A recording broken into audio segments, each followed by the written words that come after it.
and he paid the price for it. We have two fighters here that have lost, Mike, and that's going to be the key. They are highly motivated. Absolutely. One needs to move on in the UFC books tonight. One may be eliminated. Lajcik is 34, Waterman 33. A definitive size advantage for Ron Waterman. Tim Lajcik says he doesn't think he'll be thrown around, even though he gives up 30 pounds. To officially get this evening underway, it is my pleasure to turn it over to the veteran voice of the Ultimate Fighting Championship, his 13th UFC. Here's Mr. Bruce Buffer. Ladies and gentlemen, we are live from the Lake Charles Civic Center in Lake Charles, Louisiana. Tonight, SEG Sports presents an international sports event. Tonight, 12 of the finest mixed martial artists in the world will all compete and defend their honor in the world's ultimate testing round, the Octagon. And now, ladies and gentlemen, the fighters are ready. The fans of Louisiana and those of you watching around the world are ready. Because now, it's time to begin the Ultimate Fighting Championship!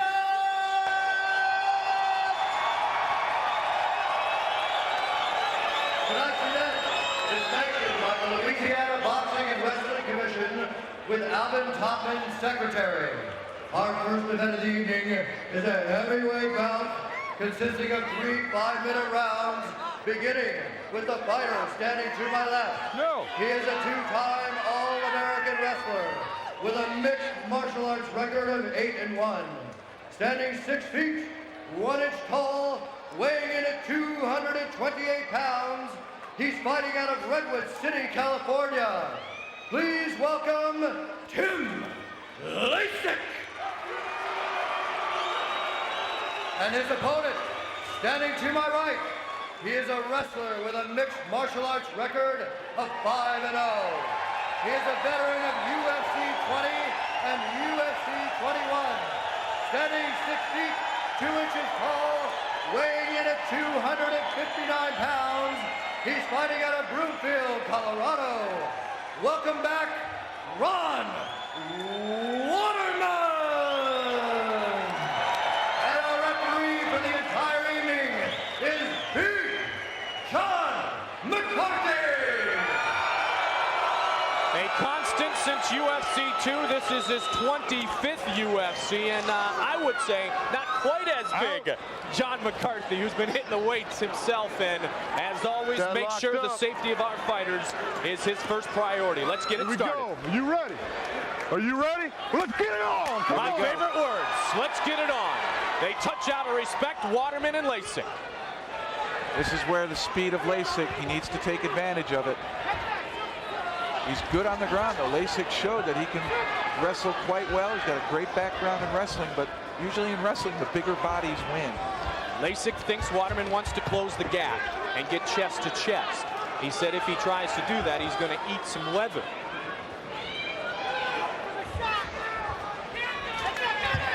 And there Waterman goes for the takedown, and he gets it. Gets to almost, this guy is stuck in a half guard. Nearly was able to get to the side mount. I would guess that Ron Waterman's going to be much more disciplined about his game plan here. As you mentioned, he made the mistake in the last matchup. That's right. He tried to become a boxer when he really had very limited experience boxing. Good guy. And even though he had great success, and that's when most people make that mistake, is when all of a sudden they find some success in a discipline they're not used to, suddenly they think they know it. And certainly an injured animal is the worst thing you want to do with inexperience and get in front of one of them. Waterman able to get a couple short left hands in, and he is on a side mount now. Good work, you guys are doing Lajcik great. has a strong, yeah, no question. Lajcik has a strong wrestling background, but this is where, and I mentioned Tim Lajcik said he didn't think he could get overpowered, but this is where we're really going to truly find out. 30 pounds is 30 pounds. That is correct, and he's not going to be able to push Ron Waterman's hip away with one arm. Lajcik is a two-time All-American wrestler, Jeff, and you faced it yourself as a heavyweight wrestler. It's not as if you did not fight against guys that are bigger than you. You've got to keep the hips moving. You've got to try to stay mobile. Is that correct? That is correct. And when you're down this way, this is really just what we call a pinning combination in wrestling. Lajcik's going to get out of it. Oh, my Lord, he was able to turn, but now he's given his back. Waterman can do many things here, and he's deciding to wrestle him. This is, again, inexperienced by Ron Waterman. You would like to look for a choke. You can punch right here. You can knee right here effectively. And now once he's up to his base, now Lajcik becomes more of a threat. But again, the choke here is what Waterman should be applying, but he doesn't have the hold.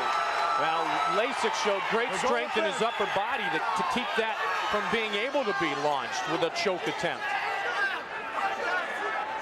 I'm impressed. Lajcik was working that entire time, bridging, able to get out. Waterman here just looking to neutralize him, not really being offensive. He looks a little bit lost in what his game plan calls for here.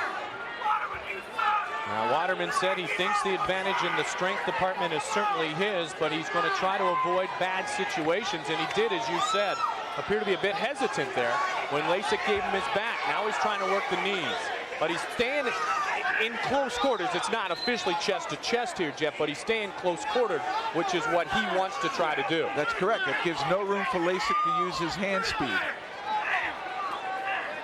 The duration of this first heavyweight matchup will be 3 5-minute rounds. As we said at the top of the show, we had moved to a round system. We did it in our last UFC when we saw you in Cedar Rapids, Iowa, back on July 16th, return of the champions. It has been a favorable move, and the judges, if needed, will render a decision. Now he's in the chest-to-chest position that Lajcik thought he would get to.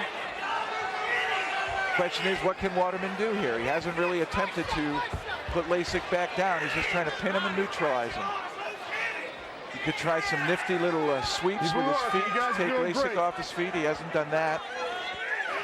He also could just drop down and take out one of Lajcik's legs and rip it towards the center of the octagon and try to remove him from the fence and get him down at the same time. Now, both fighters right now appear to be almost catching their breath, even though they're interlocked with 1 minute remaining in the first round.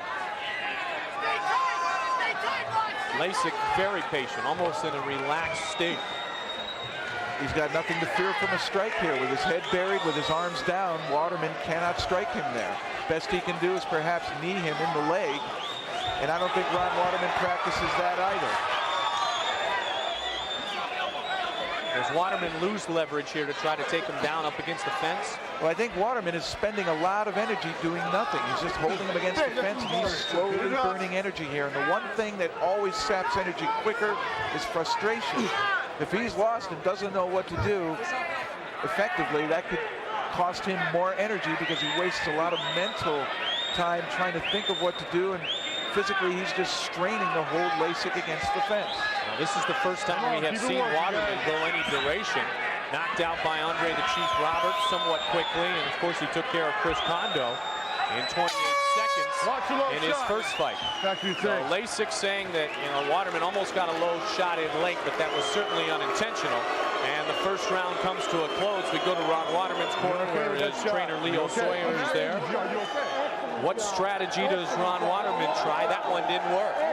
Well, it just seemed that he had his chance when he got him down. He wasn't able to capitalize, and I'm not sure if he got frustrated, but this is what Ron Waterman can do. A very high double leg. Didn't really seize the legs. He took out the hips, but he was able to get on top. He got to side mount, but eventually Lajcik, to his credit, able to bridge, gave Waterman his back, and Waterman missed a golden opportunity here to attack his opponent. Many people feel in the world of jiu-jitsu, giving your back is the worst possible position to be in. Now, we saw the late punch was a bit low, and John McCarthy has given Ron Waterman just a warning because it was unintentional. So a warning has been given for a low blow to Ron Waterman, as we are getting confirmation from Big John right now. That's correct. That's big. There was a foul. It was a foul, not a warning. That's correct. It was a foul. All right, turn it around. There are no warnings for strikes to the groins. Ron, are you ready? Let's get it on. Here we go, round two. See if Lajcik can do something on his feet here quickly. Waterman keeping that left hand high. He knows Lajcik is a powerful puncher. What a wrestler should do is get the striker to move forward and throw a punch that's going to miss, and while it's missing, go under him. Which is what he did in the first round. That's correct. Lajcik is certainly aware of that strategy. Waterman has a cut on the bridge of his nose. It's Lajcik who's standing his ground in the center, waiting for the distance to close. Lajcik trying to deliver something from the top. Waterman with a single leg.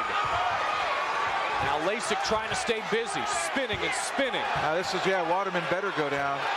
There it is, he went to guard. Lajcik with the takedown, but he's stuck in Waterman's guard. Now we'll find out exactly how much Waterman has learned in guard skill. We have never seen him here before. We have seen Lajcik here with Kosaka, and he was effective with keeping Kosaka down, was able to score here and there with some strikes and some knees. Oh yeah, and he was very impressive in his debut and really stayed busy, and then just it was almost exhaustion more than anything else that forced Eugene Jackson, his partner, his best friend, and the man in his corner, Tim Lajcik's corner, to throw in the towel, because he was doing a great job against TK. He lets Waterman up, and Waterman has a big over his right eye. Yeah, over his right eye, or both eyes, really. A cut on his right eye and a mouse on his left eye. So Lajcik's hands have certainly connected with the face of Ron Waterman. He's got a mouse on that left eye too, partner. Yes, he does. Waterman looking to shoot again, and he does. Oh, just missed it, Lajcik. This one he gets with the left. Left got him, and you could see Waterman turn in anger. That's partially frustration. 2:45 remains in round two. This round has belonged to Tim Lajcik. First one may have gone his way with the foul called late in the first round against Ron Waterman. Well, I would think at worst he came out of that with a draw, if not a win. No doubt. No doubt with the foul. Lajcik looks very confident. Double leg. Lajcik avoids it and almost able to connect again. Now, if Waterman can't shoot and bring Lajcik down, then Ron Waterman is in trouble. Exactly. And he is in trouble here. Now Lajcik's starting to find the range. He's starting to get the hands in through Waterman's defense. And part of it is because Waterman is attacking him a little too strong. I would not fake doing those kinds of shots until he throws a punch. Waterman's running too. His shoulders are starting to go up and down with every breath. Conditioning, cardio, so much a factor. Lajcik showing great heart through nearly 2 rounds, but he seemed to run out of gas at the end of the second round. He seems fresh here. He seems to be controlling the fight now, where he wants to be and exactly the positions that if he's going to bind, he'll accept with Ron Waterman. Oh, nice left hand by Waterman. Another one. Now there's the first 2 punches delivered by Ron Waterman. And Lajcik says, okay, so we're going to do this, huh? I like the way this is going, Jeff. If he's going to be throwing jabs, he needs to throw jabs that have some meaning to him. Lajcik has a history of being a boxer, Golden Gloves and such. He needs to be careful about pawing at his opponent. But Lajcik also showed some fatigue, and perhaps he's starting to fatigue as well. Lajcik with a 9-1 amateur boxing record, actually won a Golden Gloves title in the state of California. He wants to use his speed and get that jab and create angles, as he said, that kind of stuff. And both guys are showing some versatility here.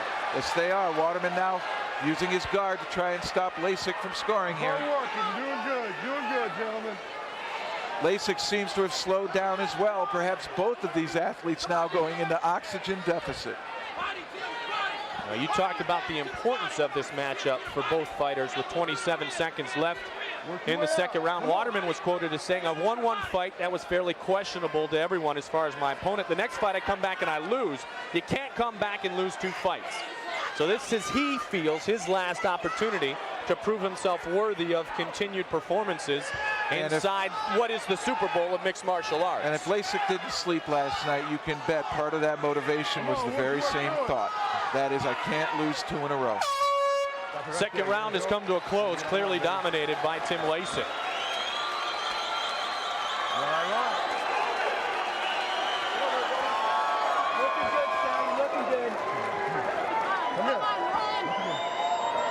It's nothing, Ron. Tiny little scratch. Tiny little scratch. Piece of cake. Tiny little scratch. Tiny little scratch. Your third and final round. You want to go, baby? All right. So 10 minutes of the 15 minutes, and Waterman really looked gassed for a second there, but finished the round pretty strong. Yes, he did, especially when he got those 2 nice jabs in. But you spend a lot of energy here when you go under an opponent. Your arms are extended out in front of you. You don't really have the leverage to pull the leg in. Didn't get a real good penetration step to bring his back into play here. And Lajcik just locks out in what we call a sprawl position and eventually spun behind. Then in the middle, this is right after Waterman hit him with 2 jabs. Lajcik put his hands on his hips, and he was either challenging Waterman to come into him, or he was wondering where did those 2 blows come from. But the pace definitely slowed down at the tail end of the second period. Both these athletes, I believe, are sucking some serious wind here. It's tough in the octagon. These athletes give it their all. Are you ready? Are you ready? Let's get it on. Here we go, round 3.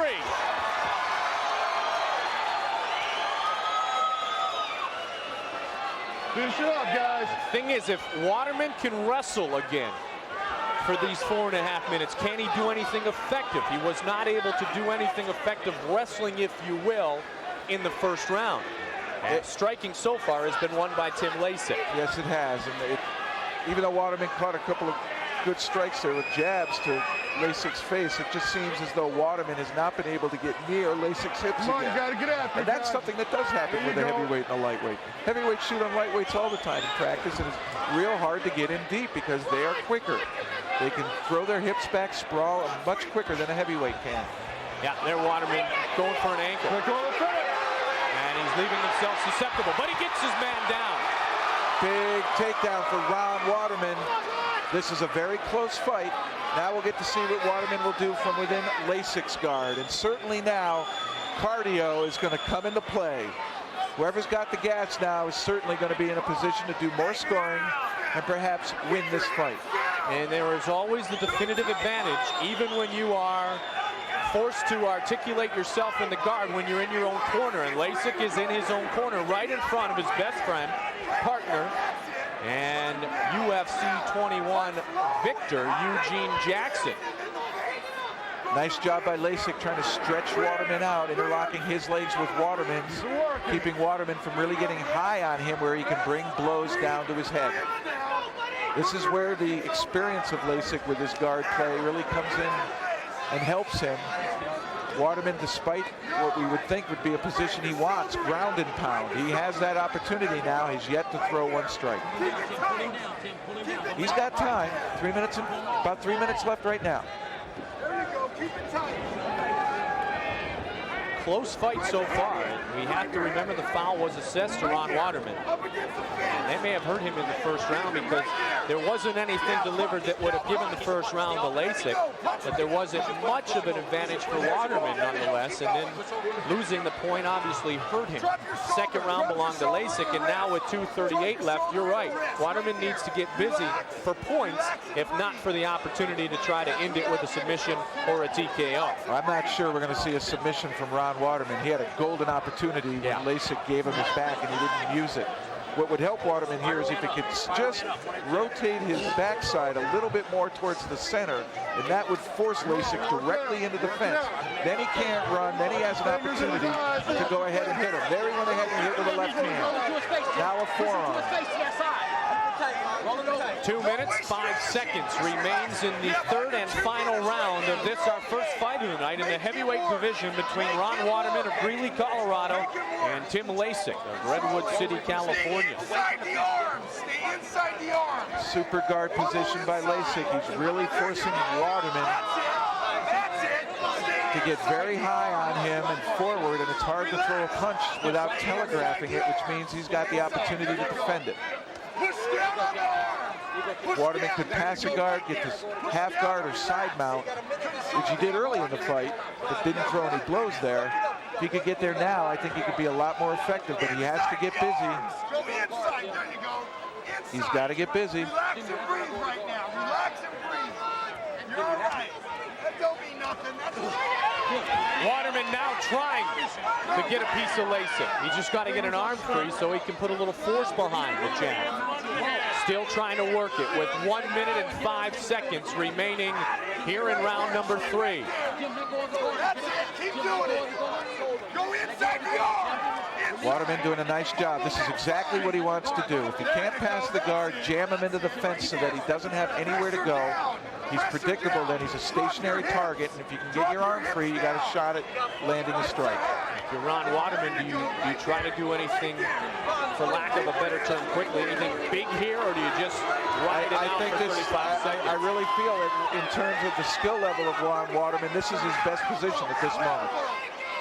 27 seconds. Lajcik isn't going anywhere. No, he's not. He's going to be stuck there. Waterman trying to get some blows in. But a nice job by Lajcik here, defending, keeping anything really big from landing. But the action now seems to be dominated by Waterman. He seems to be carrying the fight now, and he's getting a lot busier. Yeah, he is. Yeah, he is. Final seconds of the round come to a close now. And that's it. And boy, they gave it their all. This is two tired big men. And I'll tell you what, Waterman looked to be really gassed in the second round and recovered and wrestled very diligently in the third round and took some punishment, as Andre Roberts did the last time the two met. You can see it over the left eye of Ron Waterman. Now remember, criteria for a judge's decision still, Jeff, includes aggressiveness, striking, and grappling. That's correct. The octagon control as well. And so what you really want to look at this is the two main scoring realms, and that's striking and grappling. And then you want to look at octagon control. Who got the fight where they wanted it most often, created situations where they could score. Aggressiveness comes in last if everything else seems to be tied. And this one's going to be a tough one for the judges to go ahead. A nice takedown by Ron Waterman there, forcing him in the fence, ripping his legs out from under him.